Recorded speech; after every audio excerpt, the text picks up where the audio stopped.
व्यवस्थापन समितिको चरम लापरवाहीको कारण रूपन्देहीको गंगोलियामा रहेको बीपी ग्राम स्वास्थ्य उपचार केन्द्र अहिले बन्द भएको छ। केन्द्र सञ्चालनार्थ गठित स्थानीय व्यवस्थापन समितिका अध्यक्ष तथा संरक्षकको चरम लापरवाहीका कारण सो गाविसको वडा नम्बर 2 स्थित पिपरैयामा सञ्चालित 5 शय्याको स्वास्थ्य उपचार केन्द्र बन्द भएको हो। गत वर्षको चैत्र महिनासम्म जेनतेन सञ्चालनमा रहेको उक्त केन्द्र अहिले पूर्ण रूपमा बन्द रहेको छ। 5 बिघा क्षेत्रफलमा फैलिएको सो केन्द्र नेपाली कंग्रेसका नेता रामकृष्ण ताम्राकारको पहलमा जापान सरकारको सहयोगमा विक्रम सम्वत 2059 सालमा महत्वाकांक्षी योजनाका साथ सञ्चालनमा आएको थियो। रूपन्देहीको दक्षिणी ग्रामीण भेगका गंगोलिया, मधौलिया, मकरहर र हाटी फर्सा टिकट गरी 4 गाविसका गरीब तथा असहायहरूलाई लक्षित गरी खोलिएको स्वास्थ्य केन्द्र केही सीमित व्यक्तिको लापरवाहीका कारण अहिले अलपत्र अवस्थामा छ। उपचारका लागि दैनिक जसो बिरामीहरूको भीड़भाड़ लाग्ने स्वास्थ्य केन्द्र अहिले सुनसान देखिन्छ। तारबार गरिएको केन्द्रको परिसर स्थानीयका लागि पिकनिक स्पट तथा गौचरणको रूपमा प्रयोग हुँदै आएको छ। कंग्रेसका तत्कालीन सभापति एवं पूर्व प्रधानमन्त्री स्वर्गीय गिरिजाप्रसाद कोइरालाले उद्घाटन गर्नुभएको स्वास्थ्य केन्द्र कोइरालाको अवसानसँगै बन्द स्थितिमा पुगेको स्थानीयको गुनासो छ। स्वास्थ्य केन्द्र बन्द हुँदा सामान्य उपचारका लागि समेत टाढा टाढा धाउनु पर्ने बाध्यता भएपछि सो क्षेत्रका सेवाग्राही प्रत्यक्ष मर्कामा परेका छन्।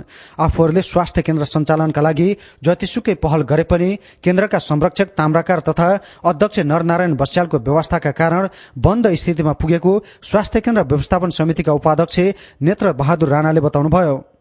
विदेशी संस्थाको सहयोगमा बनेको चिज भएको कारणले विदेशीले पनि हात झिकेको कारण र हाम्रो नेता 2 नम्बरको उद्योग मन्त्री ताम्राकारज्यूबाट पनि त्यति चासो नदिँदाखेरि यो बन्द हुने स्थितिमा पुगेको हामीले महसुस गरेका छौँ। लाखौंको लागतमा निर्मित भवन उपयोगविहीन भएको छ भने प्रयोगशालामा रहेको अल्ट्रासाउन्ड, अटोक्ल्याप, ईसीजी मेसिन लगायतका लाखौं मूल्य पर्ने अत्याधुनिक स्वास्थ्य परीक्षणका सामग्रीहरू समेत प्रयोगविहीन बनेको छ।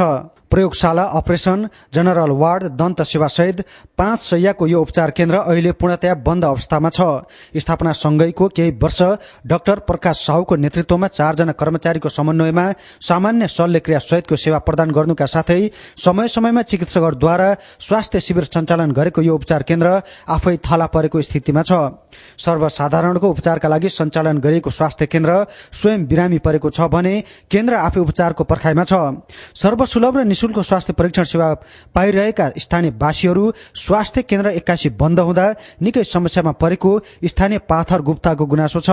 महामानव बीपी कोइरालाको नामको यो हस्पिटल अब हुन त यो हस्पिटलदेखि हाम्रो माया लाएर हामी धेरै यताउता दौडधुप गरेर सम्बन्धित ठाउँमा गएर भनसुन गरियो, तर कतैबाट वास्ता यसको भएन। 3 वर्ष यहाँ चाहिँ 3टा कर्मचारी काम गरेर तलब पाएनन्। यो पनि एउटा दुःखदको कुरा हो। यसमा पनि अब यसलाई चल्दा राम्रै हुन्थ्यो। 4वटा गाविसको बिचमा चाहिँ यहाँको ग्रामीण क्षेत्रको चाहिँ मानिसहरूलाई सेवा हुन्थ्यो भनेर यो त्यतिखेर सञ्चालन भएको हो। अब चाहिँ समितिको भनौँ कि हाम्रो चाहिँ यो हस्पिटलको संरक्षक रामकृष्ण ताम्राकारजीको कमजोरी भनौँ, यहाँको जनता कमजोरी भनौँ, अब अहिले चल्न सकेन। यो यता केन्द्रका कर्मचारीहरूले लामो समयदेखि पारिश्रमिक बिना नै काम गर्नु परेको गुनासो गरेका छन्। कर्मचारीहरूमाथि श्रम शोषण गरेकै कारण स्वास्थ्य केन्द्र बन्द भएको केन्द्रका अहेब श्रीमाया तामाङले बताउनुभयो। केन्द्र स्थापना कालदेखि नै आफूले पुमा नामक गैर सरकारी संस्था मार्फत पारिश्रमिक लिएर केन्द्रमा काम गरेको, तर केन्द्रसँगको सम्झौता सकिएपछि केन्द्रबाटै पारिश्रमिक उपलब्ध गराउने भनिए पनि हालसम्म पारिश्रमिक नपाएको उहाँको गुनासो छ। संरक्षक ताम्राकार र अध्यक्ष बस्यालसँग पटक पटक आफूले पाउनु पर्ने झण्डै 4 लाख रुपियाँ बराबरको पारिश्रमिक माग गरे पनि व्यवस्था गरेपछि बाध्य भएर स्वास्थ्य केन्द्र बन्द गर्नु परेको तामाङको भनाइ छ। मैले काम गरेको अन्तराल 3 वर्ष चाहिँ हाम्रो पुमा भन्ने पेन्सिल्भेनिया युनाइटेड मेडिकल एसोसिएसनबाट म यहाँको हो। उहाँबाट म उहाँको उसबाट मार्फतबाट यहाँ आएँ। उहाँबाट मलाई स्यालेरी पाउँथ्यो।